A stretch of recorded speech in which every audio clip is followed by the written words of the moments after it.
Good afternoon, and welcome to the Public Safety and Government, just the Public Safety Committee. So used to saying it.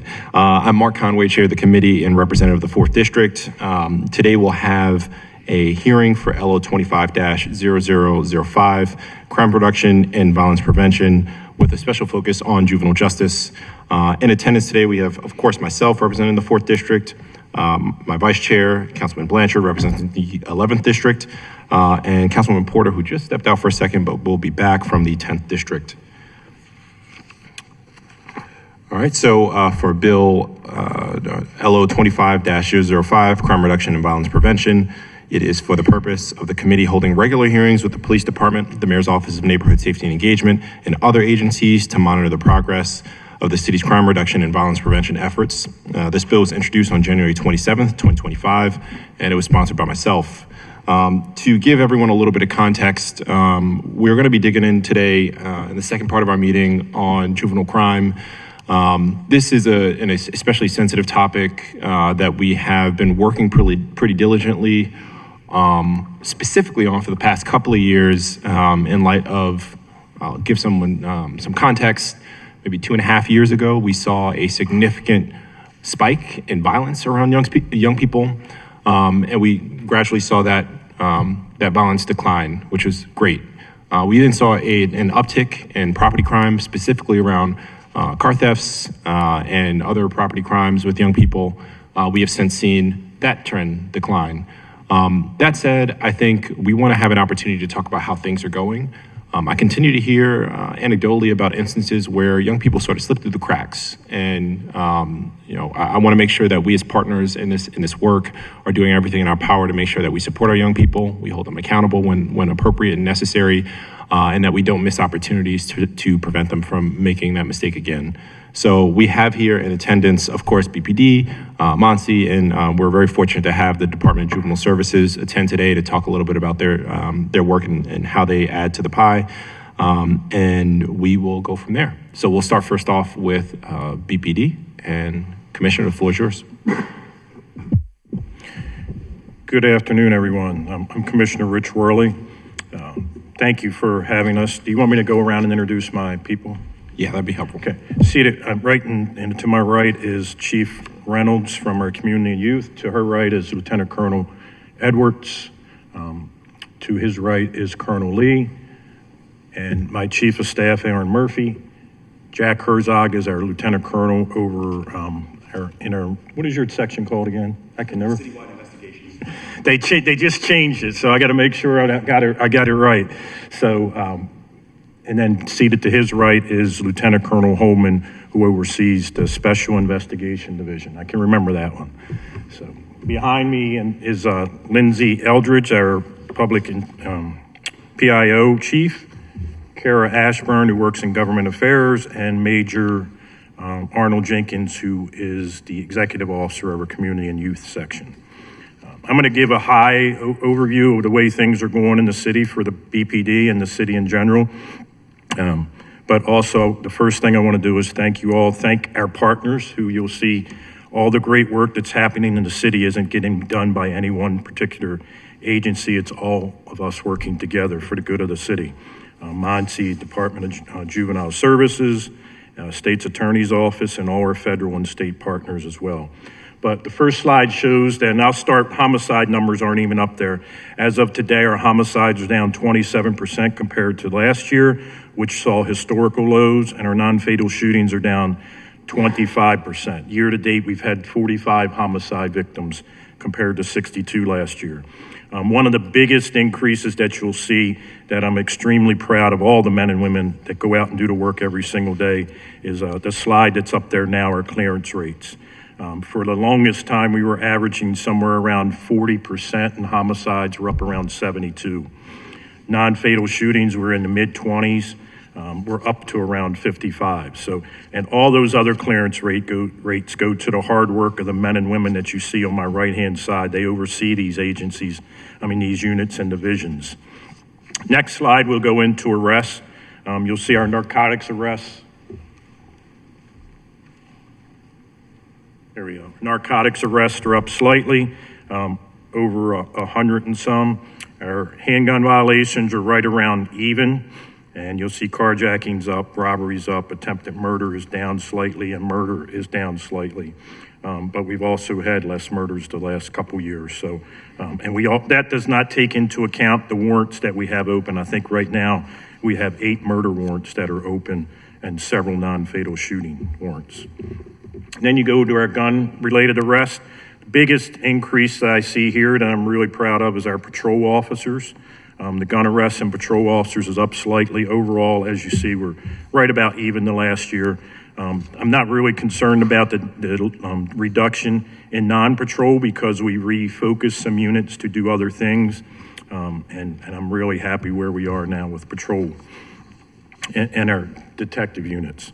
Felony CDS arrests, you can see as patrol was even hit a couple of those, but the majority of those are from our district action teams who have done a phenomenal job with the shortage in personnel. It's the first time ever that we've gone down to just one district action team in every district, with the exception of the Central, who has a robbery squad as well, but all the rest of the districts have one district action team. And their misdemeanor arrests are up, something we hadn't been able to prosecute or charge with for several years, and now we can do that. So we're really happy about that. Citywide overview, you'll see every single district is down in homicides. The only outlier is the Western, who is even with last year, but that's still a significant reduction in the amount of homicides in every district. Shootings, everyone is down except for the Eastern, who's up slightly, but they had an exceptional year last year with the amount of shootings in the Eastern. So that slight increase, we know why most of those happened, a couple multiple ones, but we'll get everyone is doing a phenomenal job with that. Robberies by district, again, everything is down, with the exception of Northern, who is up slightly, but even that is on the headed downwards because they were up significantly a couple months ago, and then we've made some changes there that is going really well. Domestic and youth violence, you'll see this is something that we had, I guess it was probably, I can't remember if it was the middle of last year, or the middle of the year before. I kind of lose the track of the years when we were having all the juveniles, the young people that were victims of homicides and shootings. And the mayor brought everyone together to come up with a plan, and his plan has worked pretty well with the fact that we keep them busy during the summer with events, multiple events, which sometimes they're challenging for staffing, but when we put those events on, when the mayor's office puts those events on, everybody works together and they get the youth to and from. And I think that's had a great impact on the amount of juvenile victims that we've had. Proactivity, you'll see, is up pretty. I'm really proud of the work our men and women are doing, especially with the traffic enforcement. We've got bike enforcement, a lot of foot patrol. That's where our community policing is coming in. The foot patrol and business checks is where we're going to increase our community policing. So with that said, that'll end my part of it. Again, thank you very much. I'm extremely proud of the work of the men and women and all of our partners, federal, state, and local, because we wouldn't be where we are now if everybody didn't work together for one goal.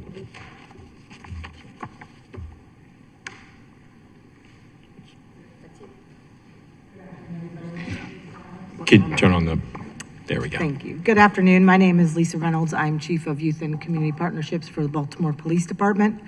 Some of the things we just want to go over today is kind of to highlight some of the changes, but also to talk and end on a good note. I know Major Jenkins is here to talk about some of the good things and how we're interacting with youth. And we tend to sometimes focus on the handful of the youth that are concerned to us and causing issues in the community. And while we will go over some of that, we just wanted to end on that high note as well. So first of all, with the new law change, BPD developed a youth pocket guide, and that served as a one-stop shop for all guidance related to youth interactions, youth overall, as well as how to handle certain offenses. In addition, we outlined how we're centralizing our processes. So to ensure that we have, better data collection and providing the accuracy in what we're reporting, we centralize everything through juvenile booking now. So all paper referrals, all SINS referrals, as well as requests for detention, go through our booking officers. So we communicate via one voice with the Department of Juvenile Services, with the state's attorney's office, and with the public defenders. And what we find is that strengthens our data, not just with the youth dashboard and what we're entering into it, but we're able to track the detention decisions when we request detention and DJS makes their intake decision. We're able to log that information in, as well as the paper referral decisions. That also makes sure that we can then request timely decisions from DJS. Obviously, there are statutory guidelines that they follow. So if we find that we haven't received a decision because we are tracking it, we can reach out to them to find out what happened with that case.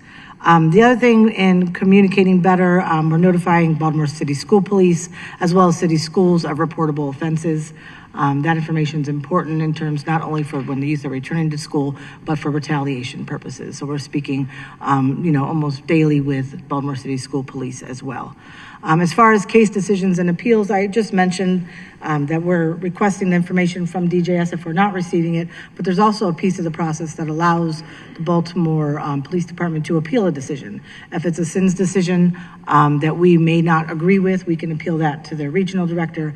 And if it's a paper referral decision for a misdemeanor that we don't agree with, we can appeal that to the state's attorney. And I don't think we were really taking that step before, and we are really being diligent in reviewing their decisions. In addition, we can communicate with the districts what those decisions are. A lot of the feedback that we were getting was once they referred a case, they didn't hear back, what happens to that child, what's going on with the youth case. So we're able to let them know that the case has been forwarded to court, or if their youth's on pre-court supervision. So the work that they're doing, they're seeing that there's things that are being done, and the cases aren't just floating out there in the cloud somewhere. So those are three important things with the decision making. I think one of the most significant things is the work that we're doing with our partner agencies. The commissioner mentioned summer youth engagement. We also work with Dr. Brooks out of the Mayor's Office of Children and Family Success with Safe Passages in all their schools, with our NCOs being partners to the Safe Passage team. And us, BPD as well, in the updates and expansions as they occur. In addition, Youth of Concern have merged their way into ComStat, UStat, as well as PoliceStat. We're constantly talking and interacting with each other around the youth. We speak regularly with the state's attorney when cases are coming in. They usually go on the emergency docket pretty quickly, depending whether they're detained or released on CD. And we're trying to get the state's attorney and us on the same page as to where our concerns are surrounding those youth. Regarding warrants, the state's attorney is now sending us warrants when they're signed directly from court. We tried to work with DJS and bring to the table our communication there, and we found that while they're being helpful, there was sometimes a delay. So with the state's attorney, while they're in the court, because DJS is not in the court at that time, we get it from them in real time. So that's been real helpful. One of the biggest things for us was how to address the youth of concern from the arrest point. We're seeing them in the community. We understand when we're seeing their names come across our desks in our conversations and on our crime calls. And we had reached out to DJS to explain that having a meeting with them would be beneficial to really talk about are there services that these youth need? What are their monitoring conditions? We see them out. Is this something that we need to bring in with the schools because they're not attending schools, they're out during the day? And then the biggest issue is they're getting rearrested. The chronicity of the arrest, the escalation of the arrest, all being a concern. And I know Colonel Herzog has reached out as well to law enforcement partners, and we're really all just talking about the same youth, this handful of youth that are committing a lot of the offenses. So we now meet with DJS weekly surrounding those cases. I think we've had 4 meetings so far, and actually we were going to meet bi-weekly and have changed that to weekly. So we'll continue that partnership in the hopes that communicating what we know from the police intelligence side will help with DJS in the supervision side. So that was an important step for us, and I think that was it for that slide.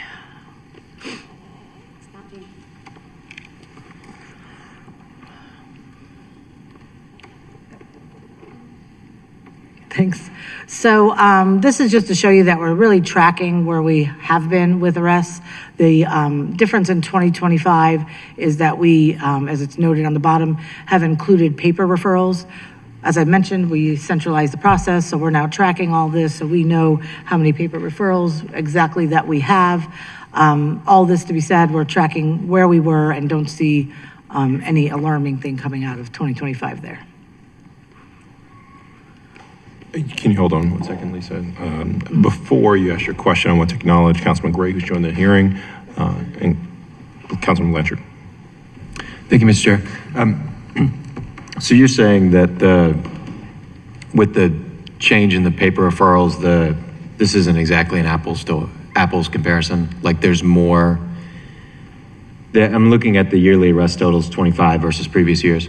So you're saying that there were some in the past that wouldn't be tracked that now are being tracked, or did I misunderstand that? No, what I said was that if you look at 2025 and you see 324, we're only 4 months into the year. Right. So don't think that we're that ahead, right, by 2024, because those were just requests for detention. The numbers for 2025 are requests for detention and paper referrals. So if you look at just the request for detention, we are tracking where we were last year. Got it. Okay, thank you.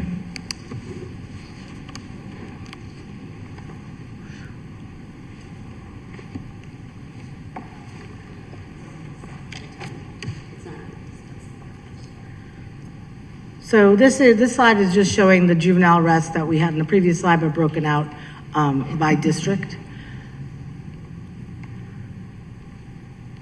Any questions on that one? If not, it's pretty self-explanatory.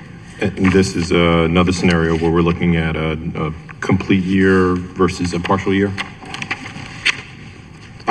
This chart, we're looking at 2024 versus 2025.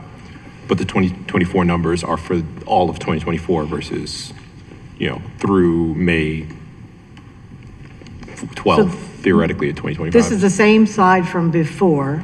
The difference is broken out by district, and then we wanted you to remember that 2025 includes paper referrals. So that's why it might look like it's escalated, but it's just the same slide. Got it. But Got it. so in here, we talk a lot about stolen auto, and we just wanted to highlight, if you look at this slide and you look at the top 3 charges, if you start counting robberies and you look at 2023, you have 67 robberies. And then in 2024, we finished the year at 189. So it's up a significant, I would say that's about 300%. And then if you look at 2025, we are 10% of where we were, above where we were even last year. So I don't know if Colonel Herzog wanted to say anything from the citywide robbery perspective and the work that you're doing, but most of the charges coming through are robbery related.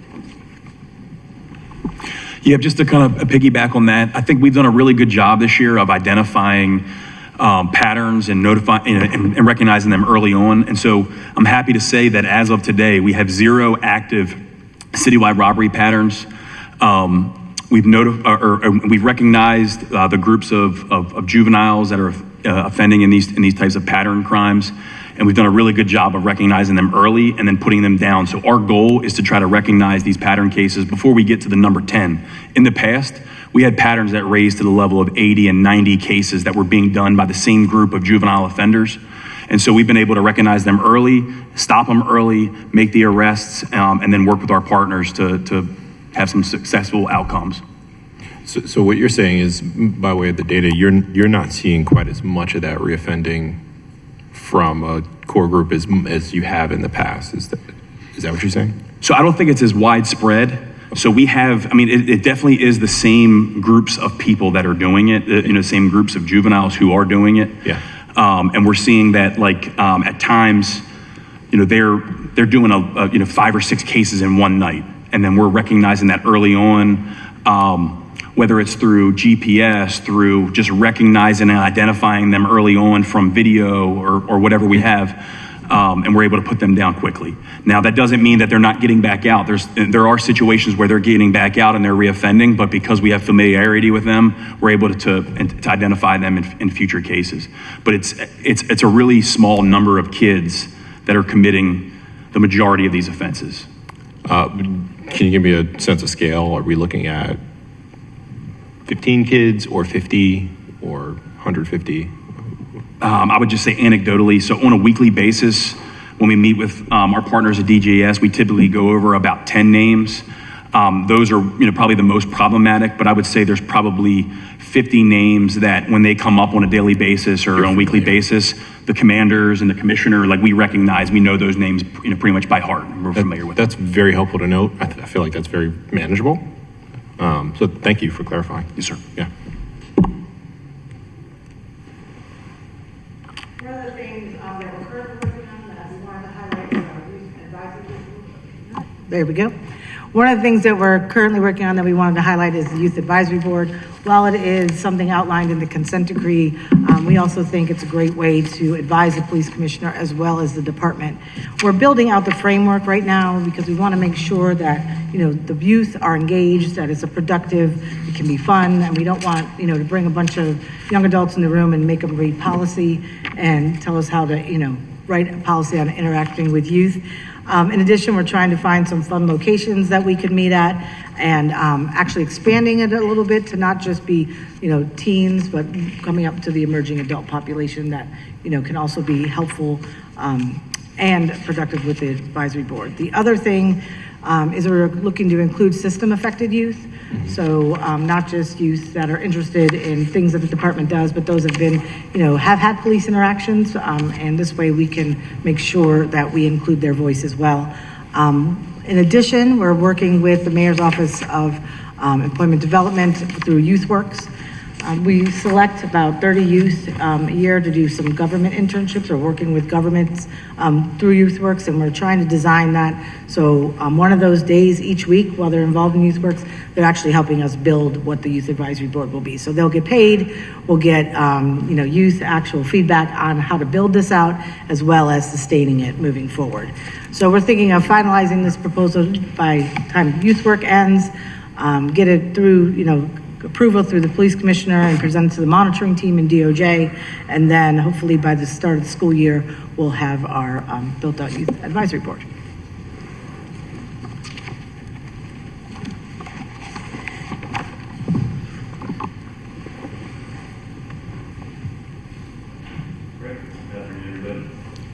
Do you turn on the button on the right? There we go. Good afternoon, can you hear?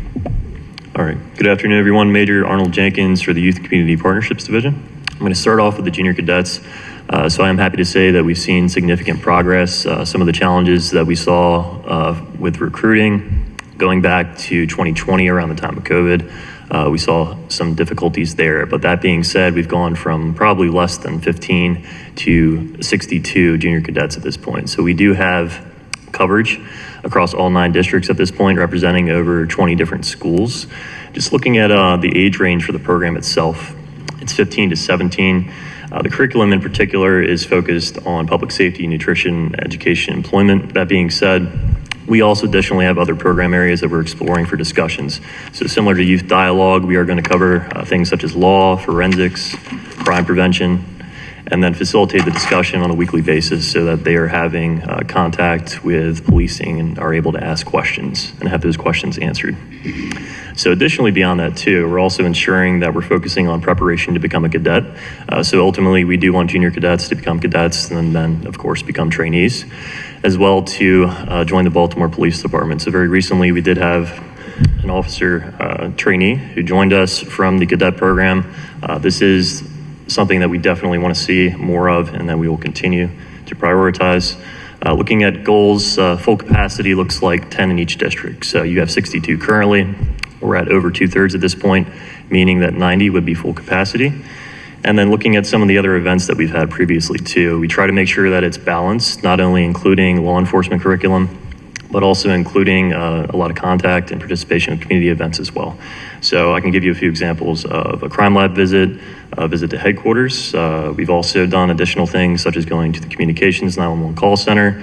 And then also we've attended commanders meetings as well. So they're able to see questions from the community and interact on solving problems together.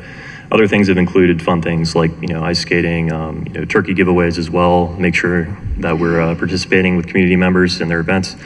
And also we are having continuing district meetings as well focused on this.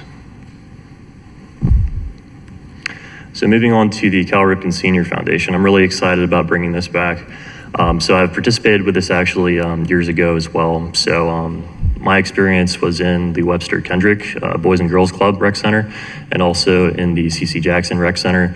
It's a great mentorship program. It focuses on leadership, teamwork, sportsmanship, and communication. And for every game that you're playing, you want to make sure you're incorporating a pregame to talk about what's going on, the practice, actually playing the game itself, and then the postgame so you can see what you can do better. Ultimately, we are currently working with Vanessa Leon from this organization. We're going to have an upcoming meeting on May 27th. We're going to bring in all the NCOs. We're also incorporating patrol officers too. And then additionally for the summer camp, that will be later this year. We plan for August. Looking at the pilot itself, we're looking to have longer term facilitation. So the foundation is actually looking to fund more participation on a recurring basis so that we can maintain it throughout the year. As of right now, as we get to the end of school, it's going to be a summer program, but we intend to make it an after-school program. And then finally, Project Pneuma is partly focused on making sure that people are experiencing things beyond where they might normally understand. So if you have the certain areas that you can see on the slide, of course, really you're trying to make sure that people also have contact with different cultures that they may not have contact with initially. We actually have a 10-year relationship with Project Pneuma, this organization, so it is a mentoring program for young people. Looking at this organization too, its founder actually, Damian Cooper, was actually affected by an incident early in his life, and he's used that to fuel his passion and teach the kids around him. So if you look at the photos that you can see on here as well, that was from a recent fitness challenge that we had between Project Pneuma kids and the Baltimore Police trainees, which is a great event. On a more recurring basis, we try to make sure that the trainees are involved whenever possible.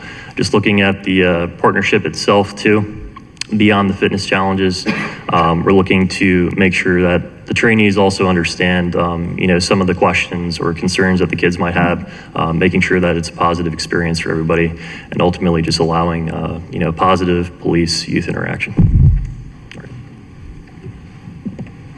Thank you, Major. Good to Thank see you. you. Long time no see. Good to see you again, sir. Absolutely. I'm going to open up to questions before we move on to our next round of presentations. I have a few my own, or mostly observations, just looking at the data. I noticed actually a pretty interesting trend that I would probably say we're seeing on the east side, specifically around arrests for young people. I'm curious if we have a sense of what's going on there. Just looking, because this is on, Tony, it's on this slide. I can just show you guys what I'm looking at here. It's this slide. You can see here a comparison between 2024 and 2025. The 2025 numbers are through May 4th. So not quite,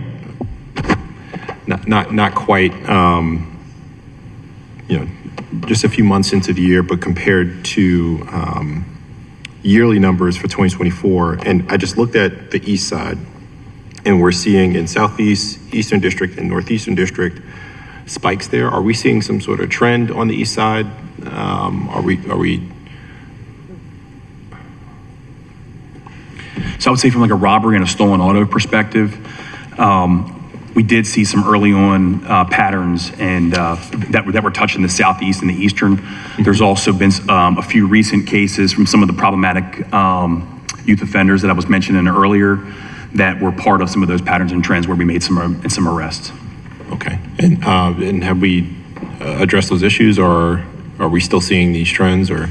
No, the patterns that I'm referencing are closed out right now. Okay. And then the arrests were made, and I believe that the individuals responsible are still being detained. Got it. And that was part of our weekly check-in that we had with DJS, where we discussed those specific people. Yeah. I have other questions, but most of those are going to go to DJS. Lisa, you talked a little bit about the data that we collect. Can you elaborate a little more on data that we collect? I think one of the I think, greatest opportunities that we have is around data. I know data is a little bit more difficult to get a hold of for young people.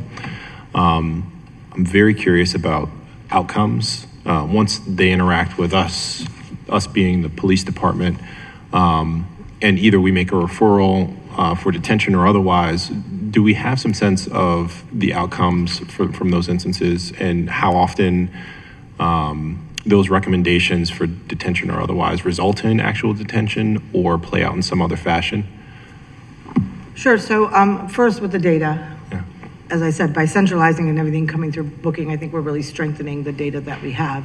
In terms of what we're tracking, we only can get so much, right? So once the youth goes to court, we're not a party of the case at that point. So we're trying to gather it when it's available to us. The request for detention can be a release decision, can be an alternative to detention, or detained. So we're capturing that. When a intake decision is given back to us, whether they've closed it, pre-courted it, or forwarded it to the state's attorney for formal petition, we receive that information. I think when you speak of data, one of the things that many don't realize is that we're entering, the charges as the offense, right? The state's attorney, if they amend those charges, if they come in on a robbery and then they amend it to common assault, we change it. But once that youth goes to court, whether it's petitioned differently or adjudicated differently, the charge will look much different at that point. It can go from stolen auto to unauthorized use, for instance, and we're still tracking it as a stolen auto. So I think for really to compare apples to apples, we all have to be speaking from that same, foundation. And if not, then of course everyone's data is going to look a little bit different. And as far as the last question you had, we find that maybe 3 out of 10 of the youth when we're requesting detention actually are getting detained by DJS. Those are usually the handguns and the warrants. The youth that are committing crimes of violence are returning home on monitoring. Yeah, I asked the question that way because I think, I will say largely, we're seeing issues decline. The data is showing us that. But anecdotally, we all know of these instances where a young person is arrested multiple times and eventually commits some violent crime. And for victims of those crimes, we end up in a pretty less than ideal scenario where we actually caught this young person doing something before that was maybe enough to detain or otherwise, yet they're back on the street. And so I think what I'm trying to figure out here is how might we identify those instances in the past so that we can prevent those instances in the future, or intervene in some other way in the future, whether that's detention or something else, some additional targeted and comprehensive approach for that young person. Maybe it isn't detention. Sometimes it should be detention. When it should be detention, I think we need to understand why it's not detention. In instances where it can't be detention for any number of reasons, I'd like to understand why. And, if we're going to provide additional resources, and we'll get to DJS shortly, figuring out if those interventions are actually making the difference. So the only way that we can really tell that is if we have some sort of longitudinal data tracking young people from the moment they interact with us in the streets with our officers to, the decision that's either made by the judge on whether or not to detain, or by DJS to provide certain supports. And so that's why I pulled everybody here today. We know that these instances are happening, but I don't think that, at least I don't have a strong sense of why they happen, and I don't have a strong sense yet of what the intervention should be. So part of the reason why I brought everyone here, and especially DJS, to the table is because no one has complete transparency on the whole process. And it is that way because we're dealing with young people, but we do want to make sure that we help to the best of our ability. So we're going to come back. I'm sure other folks have questions on this issue, but maybe after we hear from Monsi and DJS, we'll be able to piece these together to figure out what an appropriate approach should be going forward. But I do think too, with the data, one of the things we should be asking is the youth that are no longer charged as youth and they've aged up. So at a certain threshold, you're 16 years old. We call it going across the street. You're going to central booking, and now you're out of this data pack, but you're entered into another. And I think there's still a population that maybe get transferred back, but that we don't want to miss because they're still teens. Got it. I will also say, given Mr. Herzog's rough estimation, it may not be perfect numbers, but if we're talking about somewhere between 10 and 50 young people across the city, it's an eminently manageable group that we can learn from if we're paying attention. So just a thought. Any other questions for members of the committee before we move on? Mr. Chair, I just wanted to acknowledge that Dr. Bunley is here, and then in the runner show you did mention Moeem, so just wanted to know if the committee wanted to hear from Dr. Bunley while he was here. Does Dr. Bunley have a presentation or? No, he doesn't have a deck, but I just... Okay. Well, how about this? We're going to go to Monty next. Dr. Bunley, if there's anything you want to add after Monty, I'd love to hear from you and the perspective that you have, and then we'll go to DJS.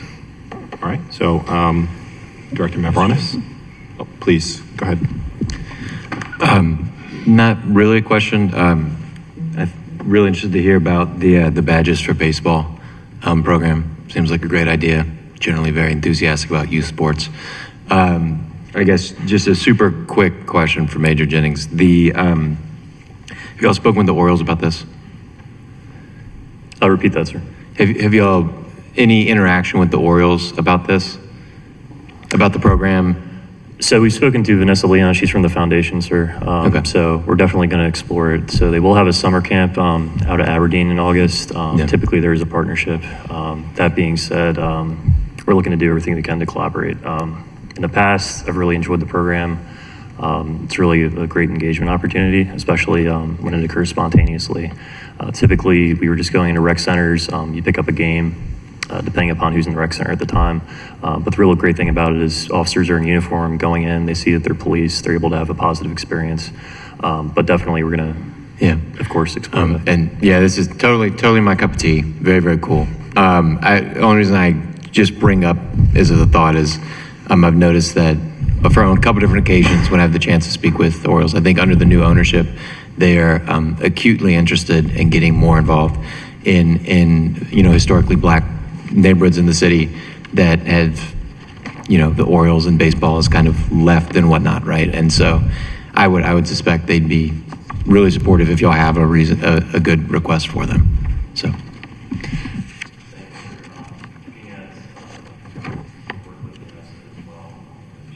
Your mic is not on.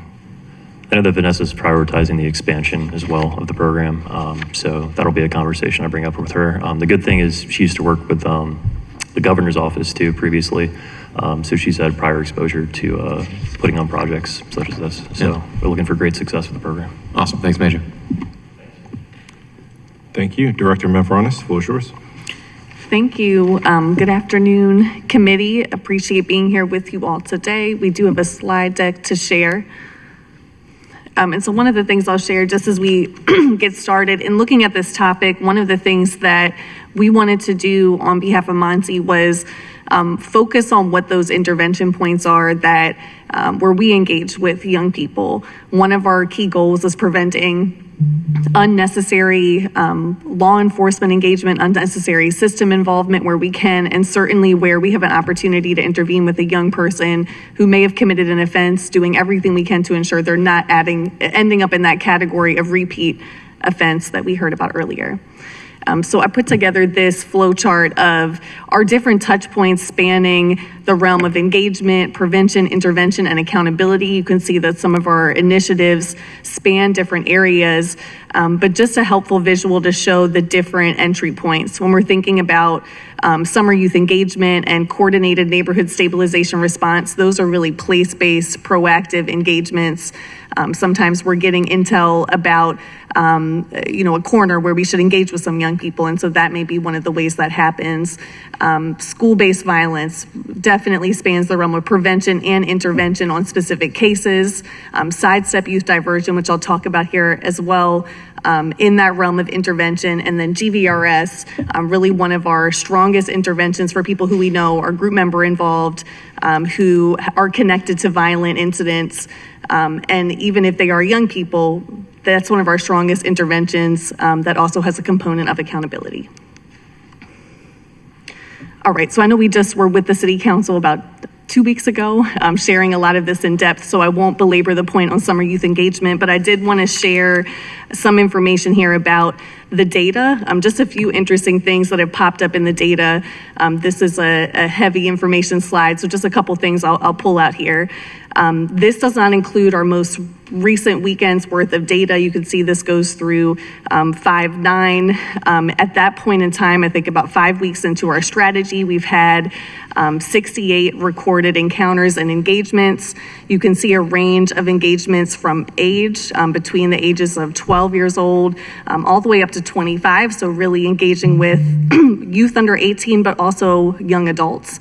And then you can see employment, by and large, our number one ask when we are engaging with young people outside, and one of the things that we work to follow up on with Dr. Bunley's team, with our partners at Mayor's Office of Employment Development. Coordinated neighborhood stabilization response. Again, the goal here, tailored community responses. Youth engagement is often a component of that. We've had some CNSRs that are much more youth heavy than others, but still follows that same model as we're doing engagement, as we identify young people, whether we're canvassing, whether we're hosting youth events. Our goal is to make sure we are logging those interactions, coming up with a plan for follow-up, and engaging the families as needed. And so some of those cases may get referred to our youth opportunity coordinator. Some of them may be referred to our victim services lane or another agency, depending on the need. Okay. All right, our school-based violence intervention pilot focus on shifting norms about the acceptability of violence, creating a positive school climate, and ensuring that we are identifying youth ambassadors who can help bring that peer message as well within our schools. As I've shared with the council before, we have 4 of our high schools that we're currently active in the pilot: Mervo, Carver, Digital Harbor, and Edmondson Westside. And have some preliminary data to share as well about the work of this pilot since fall 2024 when we launched. So you can see this is across our 4 schools. We've had recorded 608 engagements of students, be it in interventions, lunch bunches, restorative conversations, and home visits. 100 reported interventions, again, since fall 2024, when we started at the beginning of the school year, and 169 reported mediations.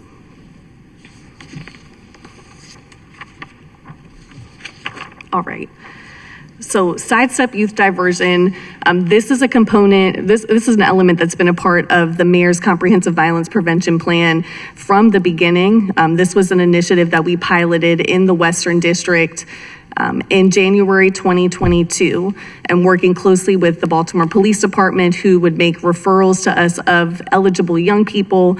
Monty would play the role of immediately working with that young person, connecting them to the appropriate service provider, and then tracking outcomes of those youth. And so since 2022, we've had a total of 55 youth first-time offenders who were diverted by this initiative in the Western District. I want to emphasize again, to qualify to be diverted, this must be a first-time offense. And you can see there underneath the arrow that says intervention, the eligibility criteria, those category 2 offenses that are eligible for diversion. We are actively working with the Baltimore Police Department around a plan for scaling this initiative citywide. We've been really taking our time to make sure we understand the lessons learned from the Western District. But as we scale citywide, I'm really looking forward to having this additional intervention point. And again, what I said at the top, anywhere we can take someone who may be a first-time offender on a lower level offense and ensure that they're not becoming a repeat offender, or they're not continuing on to commit higher level offenses. That's our role here with this initiative. One of the outcomes that I'll lift up here, we do track recidivism for this initiative. And so in fiscal 24, of the 26 youth who were diverted that year, 81% had not recidivated within 6 months of being diverted. And so continuing to track that recidivism, continuing to track other youth outcomes will be a part of this as we scale citywide. And then group violence reduction strategy. We've shared a lot about this strategy with the city council, but just some highlights. Again, we're taking information directly from homicides and non-fatal shootings, who is associated with those incidents on the victim and perpetration side of that, who is associated with them, who can we stage an intervention with, and seeing who we can get to accept our offer of services. And so when we look at the data just for our youth participants, and we're looking here, is this under 18? I think for youth under 18, we've had 60 youth who have received direct communications. That factors into about 10% of our total participants for GVRS. Where we've been able to make a full direct communication, so making that offer of services, this would mean someone's not already actively under investigation. 48 of those full direct communications were delivered. We've had 29 youth who received a full direct communication who did take us up on that offer of services and who were connected with a life coach. And then 12 referrals where they were law enforcement only notifications. I'll just mention here in closing, ROCA works with our young people age 16 to 24, our young men only, and the youth advocate programs, our other service provider, takes people younger than 14, also our young women and the older population. And so with that, I'm happy to answer any questions and also turn it over to my colleague, Dr. Bunley.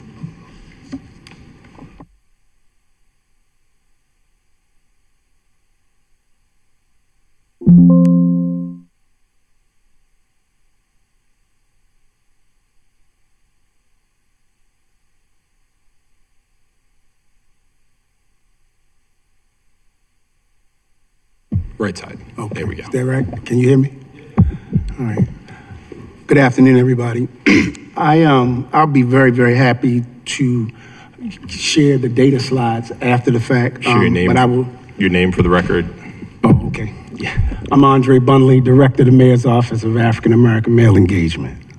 That good? Okay.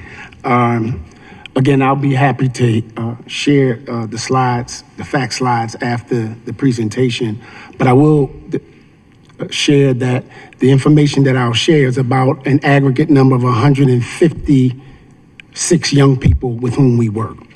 So everything I share will be about that group, the work that we've done with that group. And categorically, you know some of those individuals. Those are individuals who squeegee. Those are individuals who are referred by the community, of youngsters who they see marauding in the community, not in school. We have some individuals doing, particularly in our summer program, in collaboration with the Annie Casey Foundation, about youngsters who are referred as individuals who have a DJS status, and then individuals identified through the office, parents calling about their children and asking if the office could step in and support them with their young people. And so those are the categories. But what I'm excited about is the essential and effective programming that we know that's taking place with these young people. And so there are certain things that we do because our whole purpose is that they are better off after the fact with us than they were before the fact. And so, and we know that that is happening based on anecdotally their parents, individuals who have referred them to us. But our focus is mindset and behavior change. That's our focus.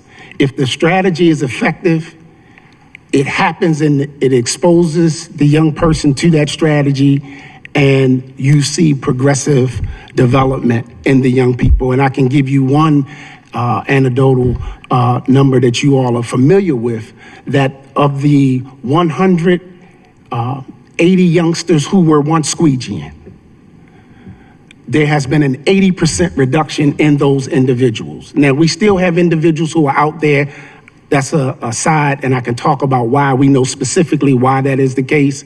But if we have an 80% reduction, I believe, and I'm an eternal optimist, I know we can have eradication of squeegeeing in Baltimore. I believe that. But the work has to be done. The resources have to be there for that to happen. And so here's one of the processes that we use, the personal growth plan. We don't engage young people and not have young people talk to us about their plight, their circumstances that they're in.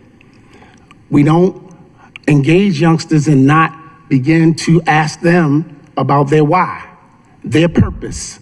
Because once an individual articulates to you what it is that he or she wants to be, then you can continue to go back to that over and over again as they are in this progressive process of support.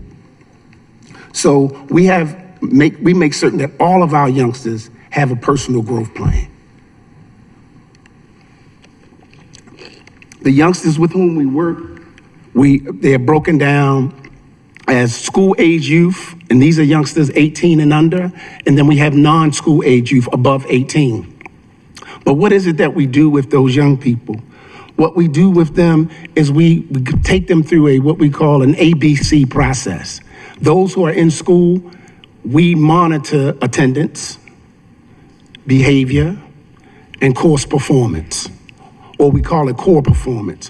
Why? Because when we're talking to the individuals about that which they've articulated that they want to be, we want to also reference attendance, behavior, and core or course performance.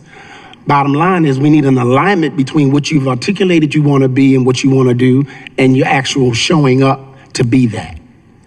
So that's important. So we do have that personal growth plan for the non-school age and the school age young people.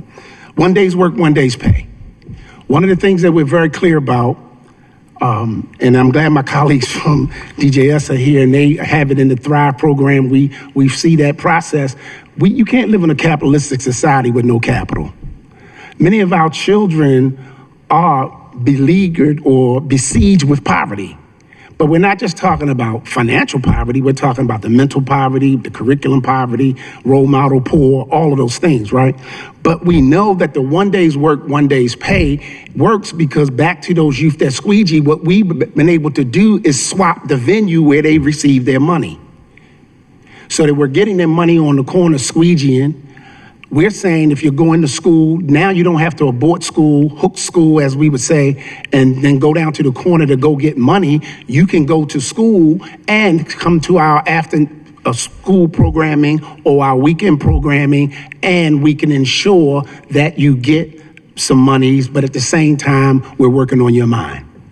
So that's a process that we use. And so in the last two things I want to just share is that we have navigators. Like, we have to know the circumstances of our young people. And so we have navigators who help them as they go through the process. These navigators drill down. So for example, you can't get money from the city if you don't have information that we can document and make certain that we're in compliance with the federal government. Right? And so what we help them with these central processes, these central documents. Many of our youngsters don't have access to their birth certificate. We have to help them get access to that. The social security cards, identification, all of those things. Again, we know that we have to drill down and be that close to the issue, but we can get there because of the personal growth plan. So these are processes that change behavior. So for example, when you do all of these things coming together, you had individuals who were once not attending school, but now you bring them through a process, you get up close and personal with them through quality connected relationships, and now they're attending school. They have a navigator, and they also have what we call credible mentors. So the Summer Rites of Passage program, and again, this is all year round, we, again, want to have time on task with our young people. We want to be able to deal with them in school and out of school, right? And have an alignment between what they're doing in school and the same kind of stuff we can reinforce on the community side. So those are the things that we do. And again, obviously we're collecting data to make that happen. And again, that can be provided specifically if anyone hears the transcript of what I've stated and asks for a specific piece of data, we can provide it. Any questions? Thank you, Dr. Bunley. I appreciate that context, and it's a little bit aside, but I think ultimately pretty helpful because it'll tie to my next question. Is it Colonel Herzog? Lieutenant Colonel Herzog? He gets a promotion every Lieutenant 2 weeks. Colonel Herzog. Now, he had to handle something, so obviously Yes. DC James is here. Deputy Commissioner, good to see you. Lieutenant Colonel Herzog noted earlier that there's roughly 10 young people across the city that you guys are generally focused on, roughly. I think he said 10 to 50. 50. 10 to 50. That was a different, yes. And so it sort of begs the question for me, given the work that Monty and given the work that the Mayor's Office of African American Male Engagement does, are these young men, young women, are they in these programs? Are they receiving these supports? So I will say that we've identified them and given them, unfortunately, the title of Youth of Concern. Yes. So I we like that. are working with our partners in reference to finding out what is the best resource and where they are in reference to, is it something that is a Muncie resource? Is it something out of DOJ? So I'll give it to Lisa for more specifics, but yes, Okay. we have identified them as being problematic one way or the other because either they are going to continue the lines of victimization or they're going to fall unfortunately into the lines of perpetrators. So trying to break that cycle and reach them where they are. And good afternoon again. I think we actually took it a step further. The Youth of Concern, obviously at the height, right there at the top.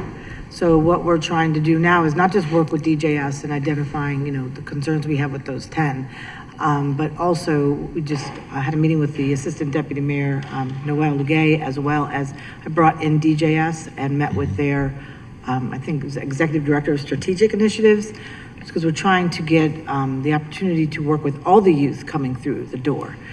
These are the misdemeanor offenders, to try to figure out if they need services, and that's the way to connect. We obviously are bound by confidentiality, so we can't even give out the parent's name. But when they go work with DJS and they sign a release, there's the opportunity to work around the confidentiality because you've notified the parent.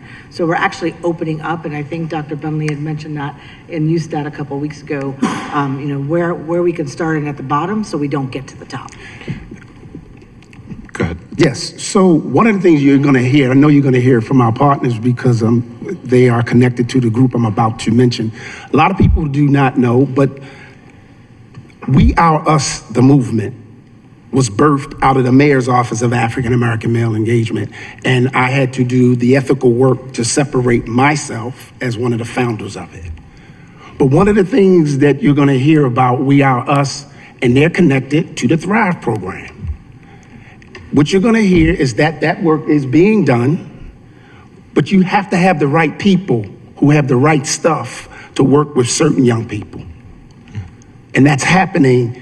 I know that's happening, and it's unfortunate that the incident that happened in East Baltimore, that young person was with We Are Us, was referred to us. We just needed to have them a little bit longer, but things happen. But that youngster was with us. So the answer is we have the processes in Baltimore, and that's, Lisa, that's the stuff that I share in USTAT, that we have it. We just now have to begin to collaborate more and have real conversations about who can deal with, because you have to individualize the support for these young people and their families. Right. So, Right. Lisa, you touched on my follow-up question. So the first question was, are these youths of concern tied into our social programs to support young people? And the follow-up question to that is, do our programs supporting social supports for young people target their households, their parents? I asked that question. We haven't talked anything about those pieces, but I would certainly suggest, I see pretty often instances where young people are sent home to an unstable household, or to a stable household that is not able to meet the needs of that young person, and that young person then ends up hitting our system again. So to that effect, it begs the question for me, what tweaks or changes do we need to make to our services and program to meet the needs of those young people and those families so that we can continuously iterate to the special circumstances of those individual children? So you're going to hear yes again to that, because I know that many of the young people who are part of We Are Us's group, they're involved in their household. They know about the households from whence they come. So that's happening. We just have to do more. I think we have to continue to do more and expand, because you really have to find the individuals who have the ability to do families and children of certain circumstances. Everybody can't do that work. If we can make this an official committee request, I'd be curious.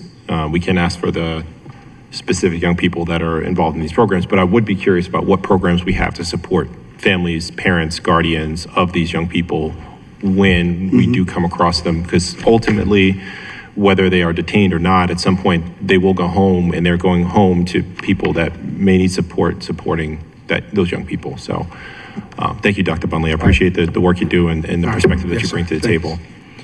Any further questions of Councilman Gray? Thank you, Chair. Oh, that's really loud. I wanted to ask Monsi a question. On one of the slide decks, it showed the interactions based on location. And I just wanted to know if there's a correlation in the flows. I think we talked about this at the press conference.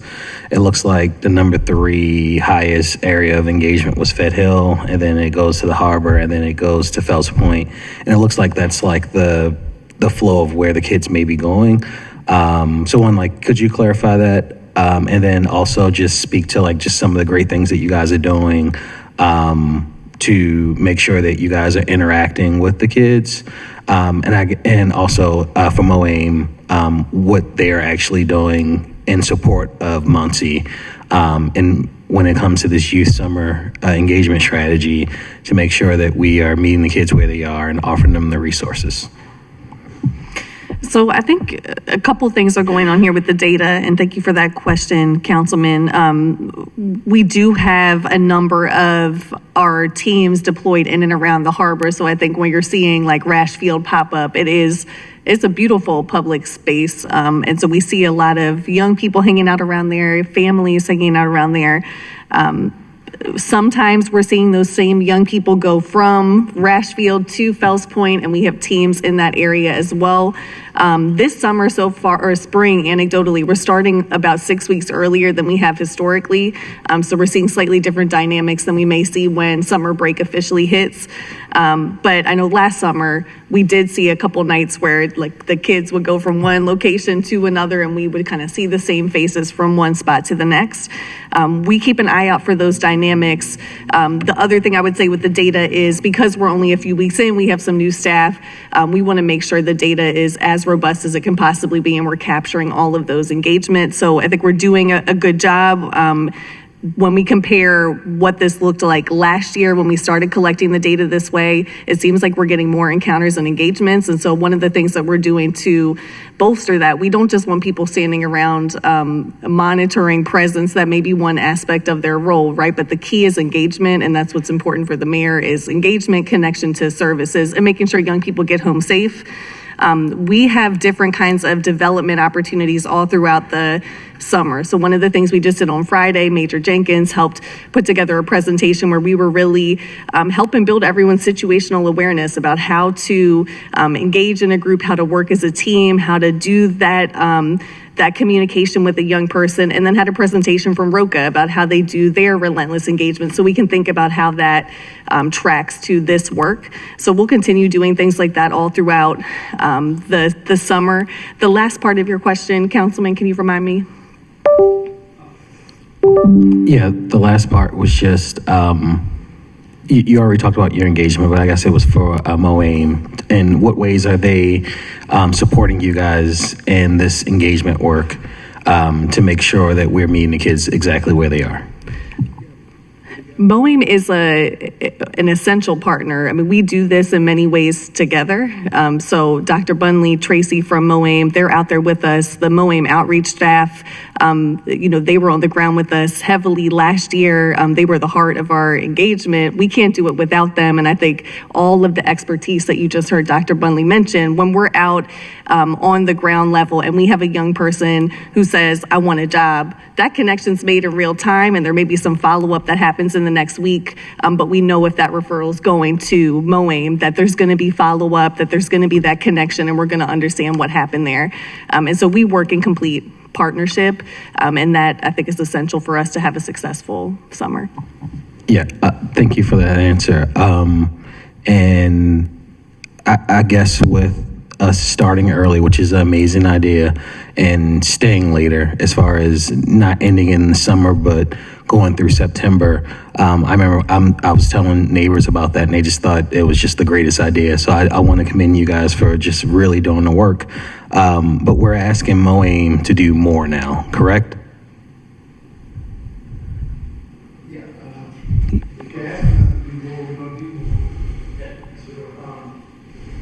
Again, we have had the blessing, I would say, of actually being through direct action. Again, with WeAllis is our partner, but that direct action concept is we got to go on the ground with the people that you're trying to help. So yes, that's what we do. This whole idea of the language in terms of encounter, engagement, getting them connected. Stephanie, you'd be proud that the individuals that we saw last week, 3 of them were up at the office that Monday. And they're already connected in that job process. So yeah, we're sharing information, we're bringing our people together, and all of us have to be out there. So yeah, we're doing work together. You are answering everything I want you to answer. Last year or this year, what was your budget for? You don't want to talk about our budget. We're not there yet. We're under budgeted in terms of our office. Clearly under budgeted. As a matter of fact, the navigators about whom I spoke, they are part-time. Well, they are contractual, but I think we're finally going to get PIN numbers for them, or pins for them, I should say. And we're working on the budget, but the mayor is working on that, and his team are working on getting the office funded up to where it was. We are $500,000 above where we were, well, $600,000 above where we were when the office first started. Yep. So we're getting there. And I believe that number was 2.2 million. And this is just for my colleagues. When we're thinking about safety and real safety and making sure that we bring crime down, we have to think about MOAIM. We have to think about Muncie. The proof is in the pudding. Like, we see the stats, we see the numbers, and it's great that we can give it to such and such department, but this is just my plea publicly for my colleagues to really consider making sure that we fund MOAIM I appreciate it. to the capacity that they are deserving, because the work that they're doing is God's work, and they continue to do it underfunded, understaffed, in a building that needs some TLC, but despite it all, they are still banging out results each and every quarter, each and every summer. So I just wanted to publicly commend you guys for the work that you're doing, but also a plea to my colleagues to, when we're considering the budget and considering really tangibly putting money where it belongs, that we really think about MOAIM. So thank you. That's what we do, and that's how we are. We're going to keep working regardless, because it's not about money, it's about our young people. Thank you, Dr. Bunley. All right, I'm going to turn over to DJS. I really appreciate you guys for coming out and joining us today for this discussion. I understand you guys have a presentation. I'll turn it over. You're gonna. And you can start your name for the record. Thank you. Thank you for the invitation to present. I'm Lisa Gary. I'm Deputy Secretary for the Maryland Department of Juvenile Services Community. The community service is responsible for intake operations, probation and aftercare supervision, our community detention programming, as well as our community-based resources. So we were asked to do a presentation to this group with regards to our process. You go to the next one for me. Our overview of our system processing, our data trends, our Baltimore City initiatives and collaboration, as well as our Baltimore City key outcomes. And the reason why it's important I don't want to be redundant to persons who do understand the process, but I think it's important for us to understand why we have a juvenile justice system, because young people are, scientifically, the research shows they are much more malleable to treatment, particularly when it's given in their natural environment, i.e. the community, or transitions easily to community. And they're also less culpable as well. And so it's a difference between treating a person who's 13 years old versus someone who's 30, even for the same offense. With young people, we deal with frontal lobe development. And so we're really conscious of being youth-centered and positive youth development focused, and understanding that we're not just responding to public safety concerns, but these young people have some deficits, as Dr. Bunley referenced. And so it's important for us to respond to delinquency in a manner that is mindful of their youthfulness. Also, when so we're going to talk about our process and how kids come to the attention of the agency, and what happens at each stage of that process. So, to the next one. So we begin with intake. Upon a young person being involved in either a delinquent act or an act of concern that may result in a SINS petition, that's child in need of supervision, or a peace order, they are referred to the agency, paper referral, or they can be taken into custody by law enforcement. So anyone can make a referral to the agency concerning a young person who has committed a delinquent act, or for whom if they're seeking a peace order or a SINS petition. So that includes community members and even parents and guardians themselves. They come to DJS's intake office. We receive those referrals. The majority of our referrals that we receive in Baltimore City and actually statewide are in paper form. That's when they are an act has occurred. The young people may not come into custody, but we do get a referral. We have a 24/7 operation in the state of Maryland, and that we have a centralized intake office that operates evening hours and weekend hours. And so no matter what time a referral comes to us, we do have capacity as a department to receive those referrals 24/7. And upon receiving a referral, DJS can make 3 decisions. We can either resolve the case with no further action. We can informal that case in terms of doing pre-court supervision, or requiring a young person to engage in something that is mindful of the victim, that is restorative to that victim, as well as addresses that behavior. And then we can formal. One of the things that we try to tell people more often, we don't have the authority to informal, for example, felony offenses, violent or nonviolent felony offenses. And so there we can divert misdemeanor offenses, but the law requires us to actually forward. Repeat When I that say and clarify forward, that. Can you repeat that and clarify that? yeah, so by law, we are not allowed to divert felony offenses without forwarding that to the state's attorney's office. And if we want to divert it or deny that petition for whatever reason, they must approve that. We can divert misdemeanor offenses without going through our state's attorney partner. So did that answer your question? Okay. Just one other piece on that. I'm Carrie Annenson. I'm the Director of Legislation, Policy and Reform. It's okay, Lisa. I think Chief Reynolds mentioned this, but if DJS makes a decision to resolve a case, we notify the police about that, and then they have the ability to appeal that decision. Right. So there are checks and balances in that system. So on those misdemeanors, if we decide, you know what, we're just gonna resolve it, that information gets shared back with the police, and then they have the opportunity to say, no, we're gonna appeal that to the state's attorney. Thank you, Karen. I do apologize for not introducing my partner here. But when we do divert cases that we are able to divert, we use a number of restorative services such as teen court mediation.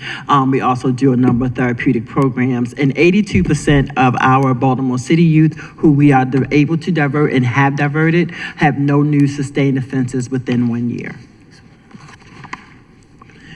So detention request, this is when a young person, this is not a paper referral, this is when a young person is taken into custody by law enforcement and they are requesting the use of security detention. And I think this is the area where there is much less understanding of how the system works and what happens in the detention process. Detention is not intervention. It is a hold so that a young person can go through judicial process.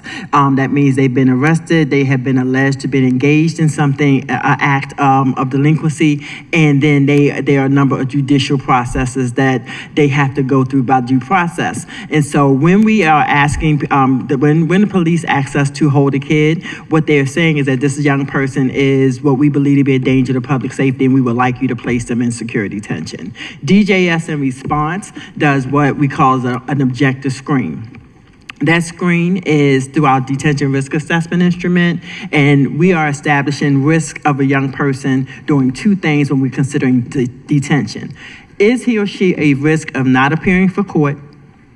Is he or she at risk of committing a new offense while awaiting charges or hearings on current charges? So those are the two questions about detention risk. It's not recidivism. It is not whether or not they're malleable to treatment and engaged in treatment. It is, will this young person appear for court and do so without reoffense? And in that regard, we can then make the decision to either authorize the police's request for security detention. We can choose to authorize the use of community detention, which is detention without the walls given. I'm gonna go through our continuum, but that is a form of detention as well. Or we can determine not to authorize and to ensure that that kid is connected with services in the community, but that young person will not come into the custody of us in terms of being a placement into security detention or CD. I wanted to make sure I understand, because you said two things that may seem to disagree with themselves. I want to clarify.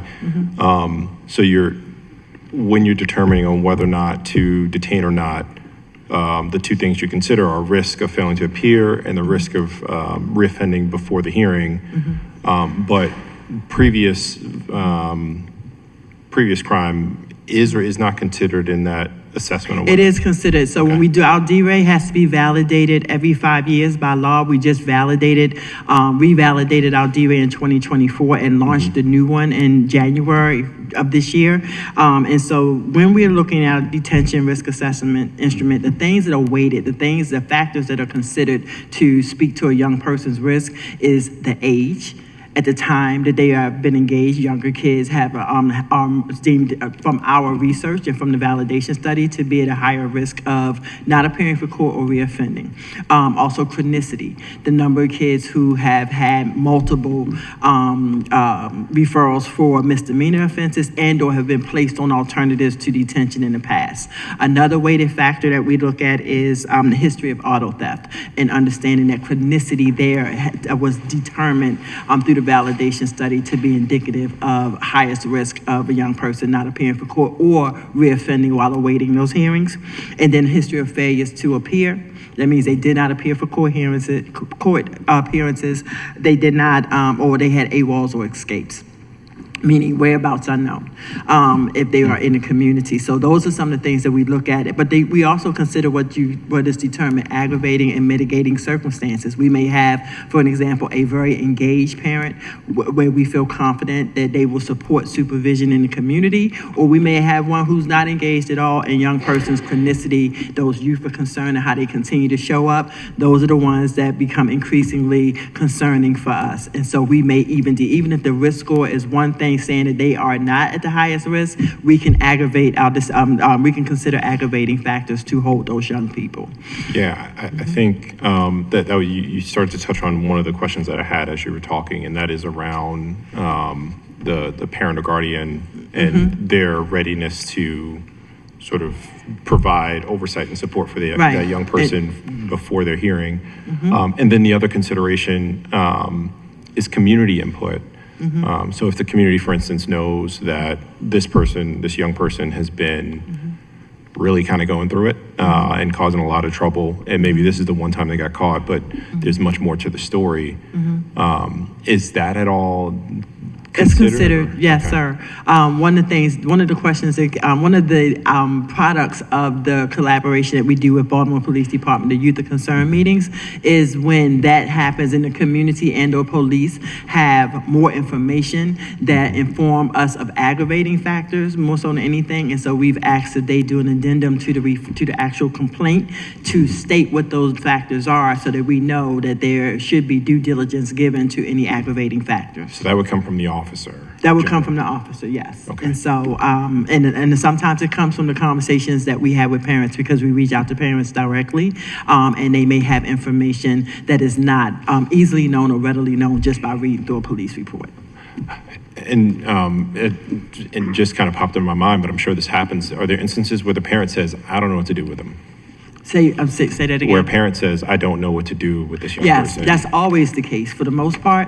And so we are launching a new initiative, which is called CARES, it's Community Assistance and Release Eligible Supports, so that we will actually have parents who are working with our agency to contact other parents to remind them of court hearings, but also to help other parents navigate system and quite frankly, to have an ear, to be able to give them advice that I've been through the system, so they're credible in that way. And so we want to launch that because most of what we hear from parents is, my hands are tied. I've done everything I can and I need support. The issue is when they are in the detention status and they do not have open supervision with us, anything they do during that time frame is voluntary unless we pre-court it. If it's an offense that we must forward that. But the parent will, if they want to participate, they do so, but they do it voluntarily. Got it. And can you repeat again what CARES stands for? Oh, Community Assistance. I'm sorry. I have acronyms in my head for days. Wait, I'm so sorry. Community and Release Eligible Supports, CARES. Sorry about that. And that is going to be a program that, again, is staffed by parents who work for DJS on a contractual basis, and they work on nights and weekends to ensure that we have maximum contact with parents. So once DJS makes a decision to either authorize detention or community detention, there's a check on our decision maker and our power in that regard, and that those kids must go to court the next business day. The court then will either continue them on if they will either follow our recommendation and or our action. If we place the child on community detention or in detention, the court can do the same thing, or they can modify that decision at their discretion. A modification would be if we detain a young person, they may release them to community detention or straight to the custody of a parent or guardian. If we place them on community detention, they may, at their discretion, place that child in detention. So again, we make the first decision. The binding order is the next decision on that next business day when the court hears the case. You can. Just quickly on that, I just want to mention that there are some offenses that are not detention eligible, so misdemeanor offenses aren't detention eligible. Additionally, I'm sure we've heard a number of cases, or you guys have heard about cases where a kid is charged with something, an armed carjacking, and I think Chief Reynolds also talked about this a little bit, and that's a charge when they come in, but in Baltimore City, there's an immediate charging unit, and sometimes that charge then is downgraded to an unauthorized use, and so then they're not detention eligible. So sometimes they're getting... Can you repeat that one quickly? Sorry, an unauthorized use of a motor vehicle. Yes. And so then that is a misdemeanor. And so Can you explain that? Because I know I've been in the weeds on that. It's I know okay. some of my new members, it might be a little bit newer to them. Sure. So when the charging document comes in, the state's attorney reviews that and says, we're not going to charge that kid with the motor vehicle theft. We're actually going to charge them with an unauthorized use. So now we have a new charge. So we have to run a new D-Ray, but because it's a misdemeanor, they're no longer detention eligible. So while they might have been charged with the first offense, which is a felony, and brought to us, we don't have the ability to detain them. And I think that's sometimes where things get confusing, and then people believe that the kid was just released or nothing is happening to them. Because just because they're not detained pending adjudication doesn't mean that they're not going through the formal court process. Got it. So, and so, let me go to the next one. So the court continues that decision or they'll modify that decision.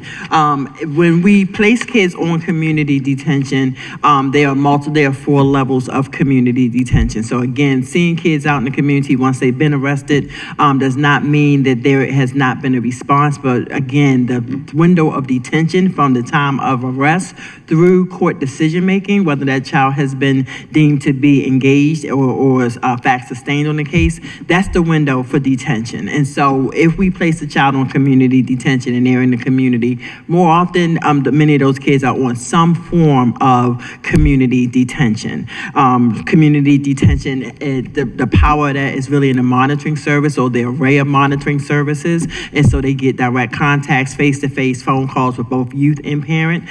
They also get community checks in terms of, are you going to school? Are you in the community when you're supposed to be? Are you doing your curfew on time? They also receive evening reporting hours. And so evening reporting hours are where they have to be in a location, a center, where they engage in activities and pro-social discussions between that critical hours of 3 to 9, because those are the hours which most juvenile crime takes place. And then also there's location monitoring through two methods. We either do electronic monitoring, which is a device where the device is in the home and we are able to track that young person's range away from that box. Or we can do GPS, which is global positioning, and that means no matter where that young person is, we can track them. So we recently, for example, had a young person, we did a tour with Commissioner Worley and Chief Reynolds and some at our command center. And we actually were showing them the work and being able to see on screen a young person. Commissioner Worley said, oh, I remember this young person. So we were able to show him how we were able to track that young person's involvement in a particular area for a particular space of time. And so again, that's the use of electronic monitoring and GPS allows us to track movement. One is proximity and the other is wherever you are. And then we have total house arrest, which is One second, we got a question. Okay, go ahead. Councilman Blanchard. And thank you, Mr. Chair. And you might have been getting to that, but what would be the reason for not just having, like, why would we have some cases where we would only have the proximity monitoring, and then in some cases where we have GPS monitoring? Because I know at least of 2 cases I've heard of in the past where it wasn't clear if a youth was involved because we only had the proximity monitoring. So what's the advantage of using that system? You want the short answer? None.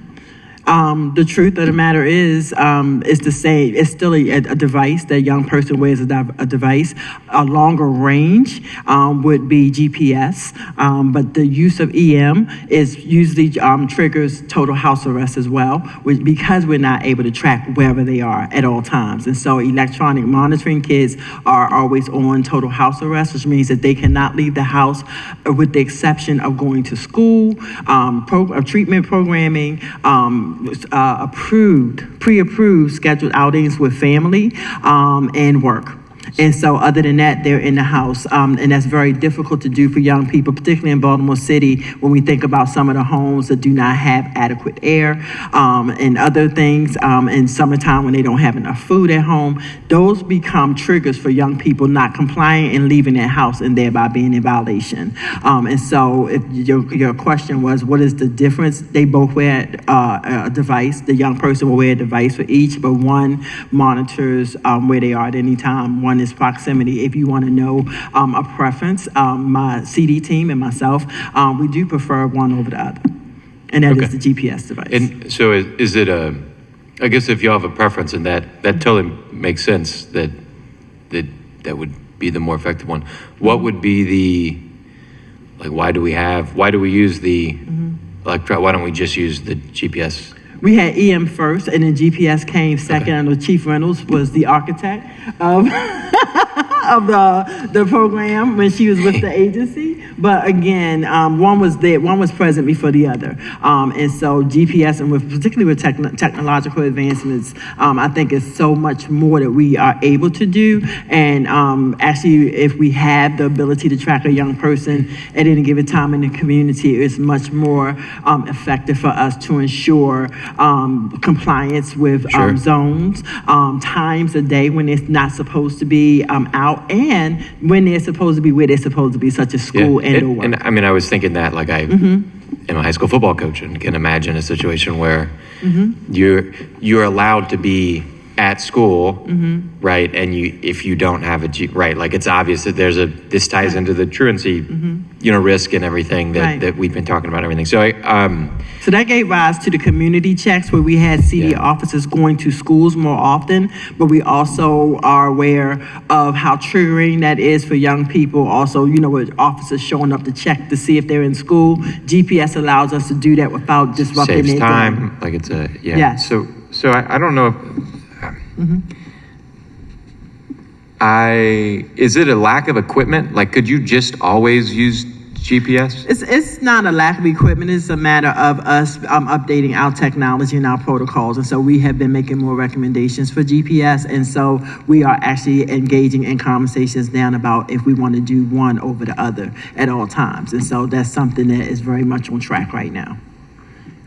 Okay, so I guess I do have a committee request, and I'm trying to think of what could we have an update on the status of this plan and conversation? Yeah, you can have a status. We are actually scheduled to do full GPS as of July 1.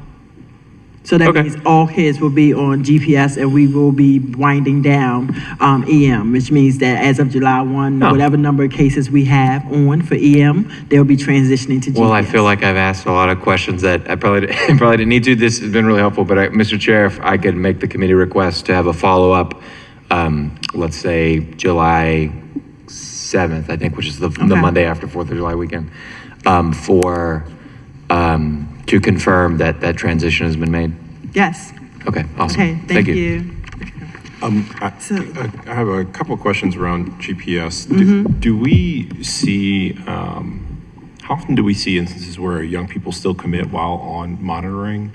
Say that again. How often do we see instances where young people still commit crimes or get into trouble while still on monitoring? Is that I would have common? to get the actual data on that, but I do know our outcomes for GPS, but for all our CD programs are really good in terms of the number of kids who do appear for court and do so without reoffense. But I do know that we do have some cases, but I don't want to be on record to give you a percentage and not be accurate, so we can get that information to you.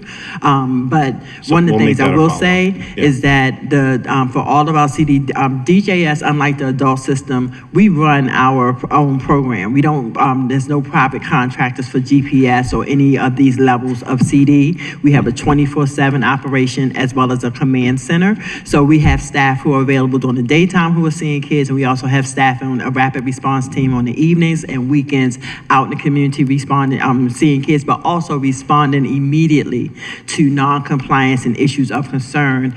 We have had calls from parents who are concerned about a young person. I think that he or she may do X, Y, Z, and so we're able to have a team out there responding immediately. Where are you? Having the family, youth and family conference, doing problem solving and troubleshooting in real time. And last point before I go to my colleague, as far as immediately, how closely is that something like within minutes we pop into the scene? We have it's a statewide operation, but my rapid response team is assigned to every single region. So Baltimore City has an entire team that's dedicated to, again, that's what it is, rapid response. If we have to take a young person into custody because court order language says first infraction, or we have determined that the number of infractions are either high or the actual infraction is egregious, we're able to partner with BPD to take that young person into custody. So we do have a rapid response. That's why it's our rapid response team. Got it. So we'll notify BPD that we'd like their assistance locating a young person, and they kick into gear is how that works. We're talking about in instances where a young person on monitoring goes somewhere they should not be. the notification system for that and how you guys receive that, BPD. So we are, FDJS communicates with us to request assistance. It goes to the juvenile booking email, and then we will alert the districts. That way juvenile booking is 24/7. Originally, prior to the new law, we were getting different, like a lot of notifications, and we found that it was a real antiquated way to communicate. Emails get forgotten, emails get overlooked, so we met with DJS to come up with a better process. So that's where we are right now, and that seems to be working well. Okay. Councilman Gray. Just really quick, what is the youngest age in which you are putting a kid in house arrest? It varies. If they are, the juvenile court jurisdiction is actually age 10 to 12. Detention, remember, we have a change in law through HBA 14 that determines who can and cannot be placed into detention when they are 13 or under. And so if there are restrictions where a young person can't be detained, then the same restrictions apply to to use of monitoring or a CD, because it is a form of detention without the walls. But regardless of their age, if they are on CD and it is determined that either it's court ordered for total house arrest or the level or the number of responses and youth and family conferences we have done for compliance have gotten to a place where we actually are upping their supervision to total house arrest, it varies. And so it's possible. Is it difficult to hold a young person in a house who is very young for total house arrest? Absolutely. So what we don't want to do is set the child up for failure. And in those instances, our conversations with youth and family are very productive in doing a reality check. It's a douse of cold water on certain behaviors. But then when there's a court order for total house arrest, we don't have a choice. And so we try to address concerns that may be leading to non-compliance. And for the most part, it's usually the temperature in the house or no food in the house, or I'm just bored because I'm 12 or I'm 13. So. Into that, I don't know. I don't know, that triggered me. I think it's horrific that we're just putting 12, 13, 14, 15-year-old kids with an ankle monitor that they've probably grown up their entire life saying their uncle or their dad or God knows who in one, and we expect good outcomes from them like after that. If you put one on a kid that's 13, what do you expect that kid to become without giving the wraparound services? So that question leads to, what wraparound services are you guys providing to that kid? Because that is a very traumatic, I don't care what the kid did. Right. You're still putting, if you ground a kid that's 13, under the right circumstances, they think the world is over. I couldn't imagine being like placed in a house and putting a beeper on I'm aging myself, but on my ankle. And if I leave, it goes off. Like that has to do something to the psyche. And so, do you guys have the funding, or do you guys have a plan, or is there any type of anything in place to make sure that we're giving that kid the wraparound services they need because they have a monitor on their ankle? One of the things that I want to remind you that when they are on an alternative to detention, unless they are under an active order of supervision to the department for a previous offense, they have not gone through judicial process, i.e. they have not been determined fact sustained or what they've been alleged to have done. There's been no disposition of the court. So if they engage, and most families will request information for services, if they're younger, for the most part, parents they oftentimes ask for counseling, and they ask for mentoring. And I'm going to talk about some of our relationships with credible messengers in that way. But if they are in the status of between detention and disposition, then anything they do is voluntary. They ask for it voluntarily. We as an agency do not, by law, we cannot force them to engage in things, but we also know that there is not a parent or a young person, if we provide them with the right dose for something, that they'll take it if it's the right dose. So I agree with you wholeheartedly about the concern. It's not something that I prefer when we get young people in total house arrest or EM or GPS as a part of their alternative to detention court order. We do try to work with the court and the state's attorney's office and public defenders to reduce that to something that is more manageable given the age. Okay. Thank you for that answer. It's still very concerning. It's like we're almost training kids to be getting the life of crime. As someone who grew up in those types of environments,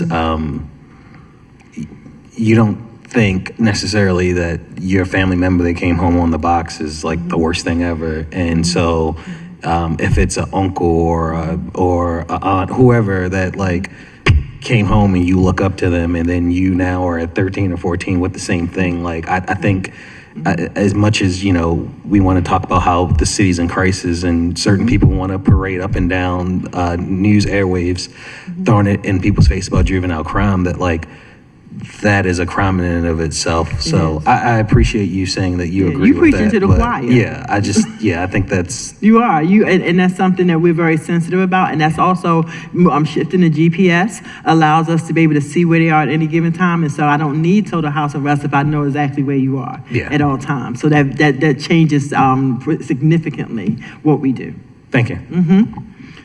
So, and then also just real quick, they're only on those devices for 30 days. By law, we have 15 days for the process, to take them through the judicial process, but also we can up to 30 days. And so it typically is a month, but the month, like you said, of a child with those types of restrictions, particularly at a young age, could seem like a lifetime. So, okay. Go to the next one. And then just really quickly, just adjudication is the next step of the process. So after the detention request and us receiving that referral, they go through adjudicatory process. This is the one process where DJS has very limited role. This involves the state's attorney's office filing a petition. It involves the juvenile court hearing that case, as well as that child's legal counsel, whether that's the office of the public defender or private legal counsel, hearing that case. And so again, the only role that DJS plays in that is making a recommendation for disposition. And that recommendation is based upon the use of what we call the Maryland, the NCAS, the Maryland Comprehensive Assessment and Service Planning Tool, which looks at a young person's needs, strengths, and risk in order to make a decision. Go to the next one. When we get to disposition and court-determined placement, once a young person is determined to be fact-sustained, that's the equivalent in the adult system of guilty, not guilty. Then the court does a disposition. Two things can happen. That disposition can go to placement, or that disposition can go to community under term limited probation. So up here you'll see, and I think you have this available, so I won't spend a lot of time going through all of this, but there are terms of probation based upon the actual offense type. And what we're seeing more often are nonviolent felony offenses, which is now 2 years, not to exceed 4, with extensions that can be ordered by the court, but an extension of a probation order is only to meet the completion of services, is not because of compliance. Next one. And then we had several trainings. Yeah, I'm sorry. I thought so. Okay, HB 814 legislation passed in 2024, which significantly changed some things for not only DJS, but some of our partners and how they handle cases. And so for us, it was our intake operation. And so our case forwarding decisions was altered with HB 814 in that we must forward to the state's attorney any young person who has a firearm or handgun offense, and also for any young person who has a new offense for whom they were on supervision at the time. So any chronic offender, any repeat offenders have to be forwarded if they come in for a new offense. Also, law enforcement is required to now send a SINS petition, that's child in need of supervision, for any young person under the age 13 who is alleged to have been engaged in a motor vehicle theft. For detention, we are not able to place young people in detention before a hearing if their most serious offense was a misdemeanor, and youth under the age of 13 minus may not be detained unless that act is something involves a firearm. Ms. And Gary, I yes, understand. and electronic monitoring notification. DJS is now required by law, by HB 14, to notify the juvenile court, the state's attorney's office, as well as their child's legal counsel if there is a violation of their court-ordered community detention agreement. And so if there is a violation, we report it. It does not require us to take those young people into custody unless the court order has explicit language about custody for infractions. Sure. I understand, Councilman Gray. So youth involved in both DSS and DJS are especially vulnerable to things like exploitation and reoffending.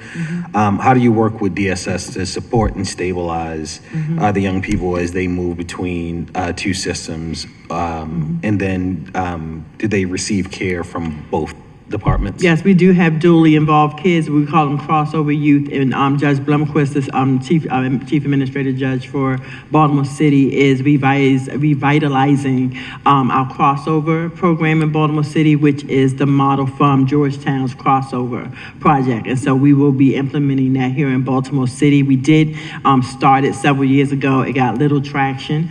And so we are now with new leadership in our agency as well as the court and DHS. And so we're able to coordinate services and not treating young people who have child welfare needs who come into the delinquent system as if their only needs were delinquency.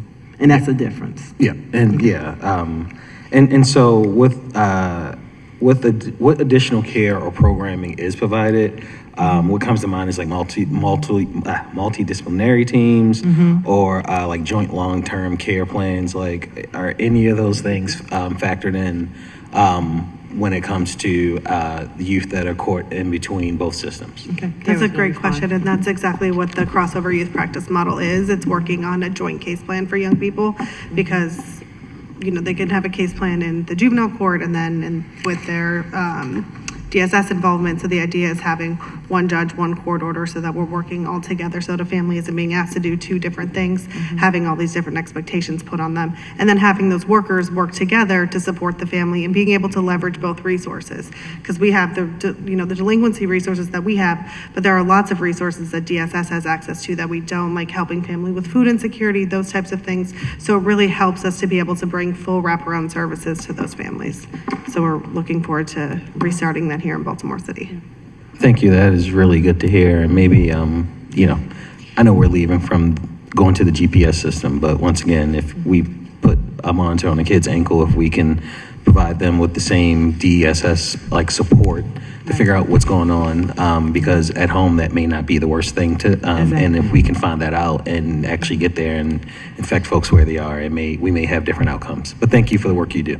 Okay. And I'll add to this. I think it's important. I think the end all be all here. I think we all want to see behavior change for our young people. And I think the absolute last case scenario that we want to see is detainment.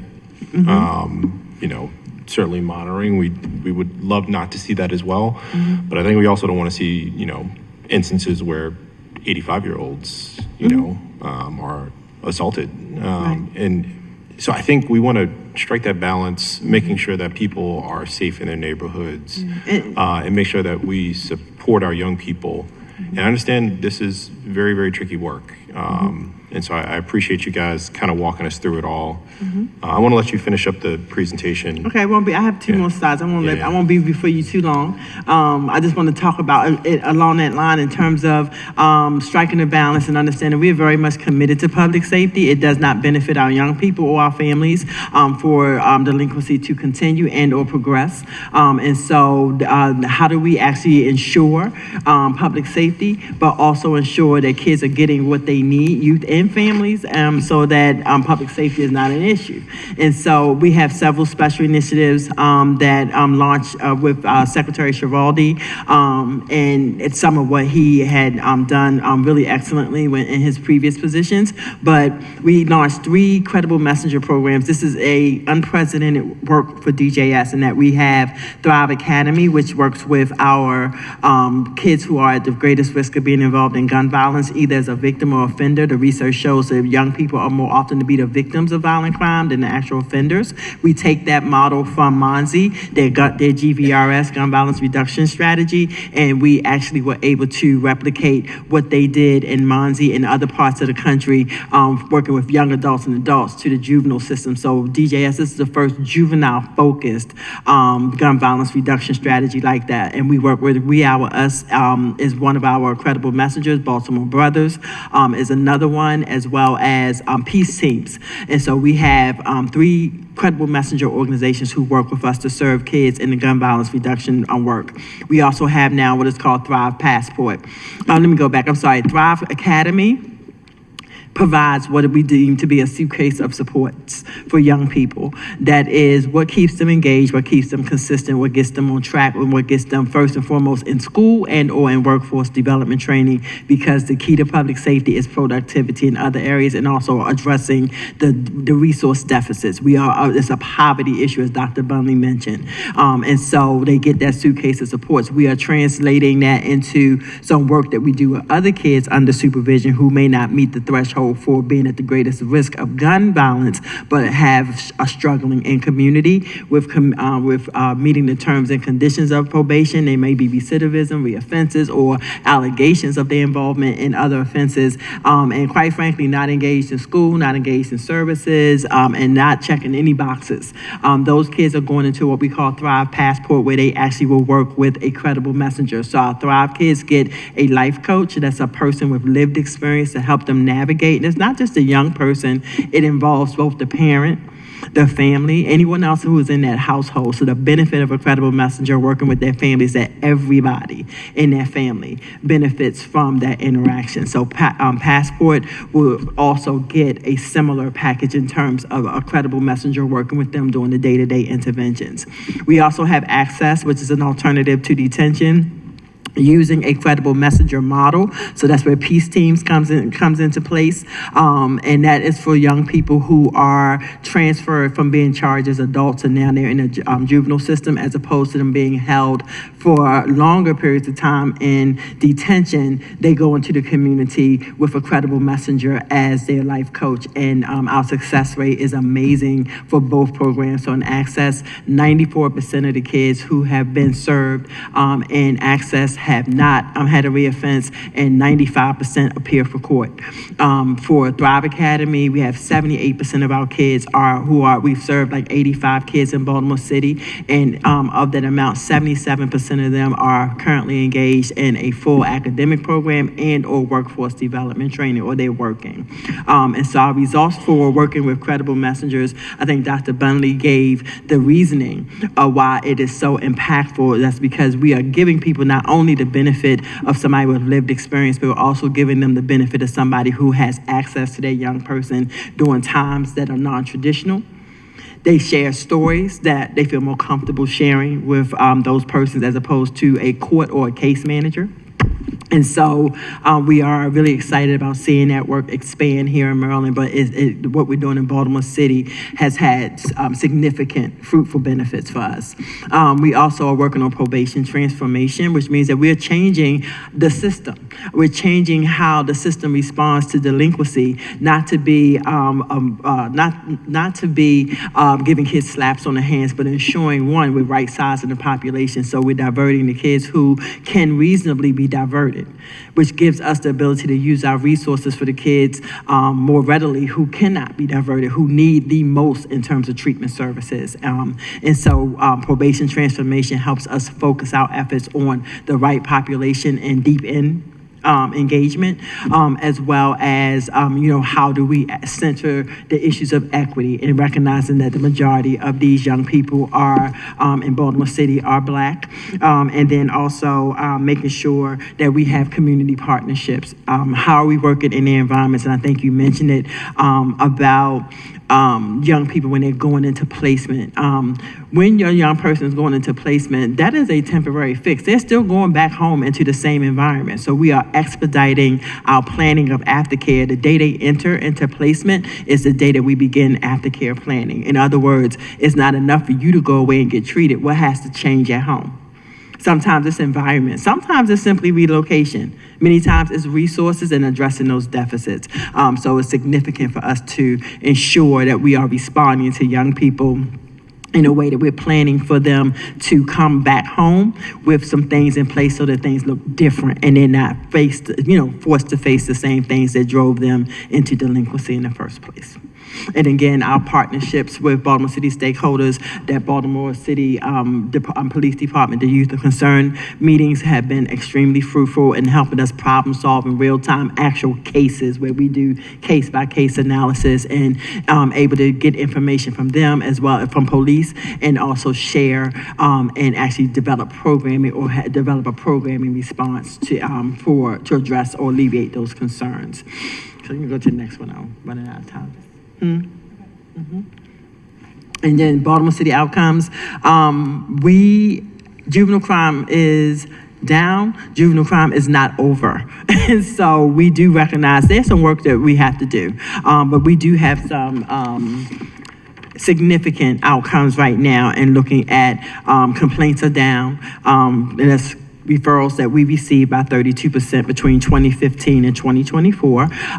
Complaints are down year to date by 24% from 2024 to 2025. And then violent complaints are down year to date 2025 to 2024 by 52%. So while we are seeing a decrease in the actual number of complaints that we're receiving, we also are we're seeing a decrease, but we also are wrestling similar to Baltimore Police Department with chronicity, the same kids. So how do we respond more readily to actual needs? And that goes back to using credible messengers, using programs that work, reevaluating our programs, changing our continuum to ensure that we are more grassroots, positive youth development, and not funding things just because we've always done that. What is actually working for us? So that's a department being more accountable with its dollars to invest where we know things work.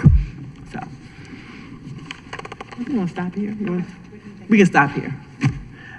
Information overload. I'm sorry. Awesome. No. This is all very, very helpful, and I appreciate you guys walking us through the process and how we make decisions and what special considerations go into it. It was instructive, I think, for myself and hopefully for my colleagues. I want to bring us back to the reason why I thought we needed to come here today. We've been making a lot of progress, and I think that's great. I think the trouble that we're having is we're still seeing instances where it doesn't go exactly the way we might expect it. Mm-hmm. And in those instances, I want us to, as best as possible, understand why. Mm-hmm. And then thereafter, figure out what we need to change in order to make sure that those instances don't happen again. Now, we may never be perfect, but certainly I'm going to push us to try to get there. That's my job. Yeah. So,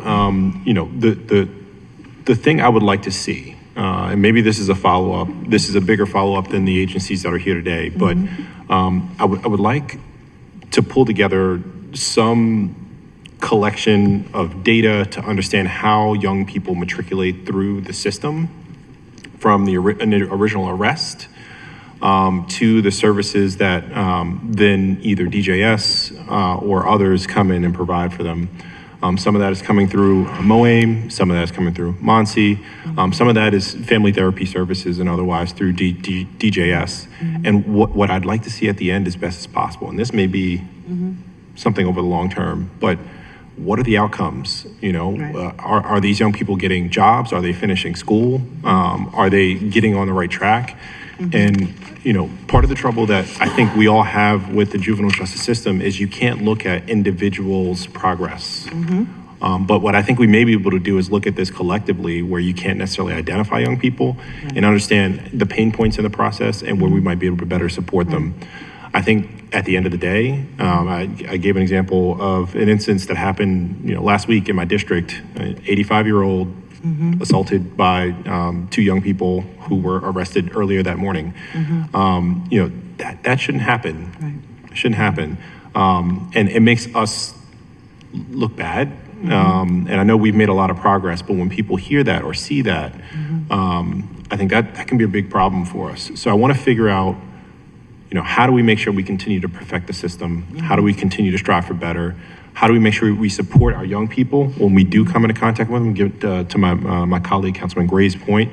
Once they're in the system, how do we make sure that they are actually getting the support so that they never need the system again? And I think that starts with having, longitudinal data, starting from the initial interaction, the arrest, the recommendation from the officer or the community to, the decision that's made at the courts and, of course, with DJS and the support that we provide. We do have some of that outcome data. That was that last slide.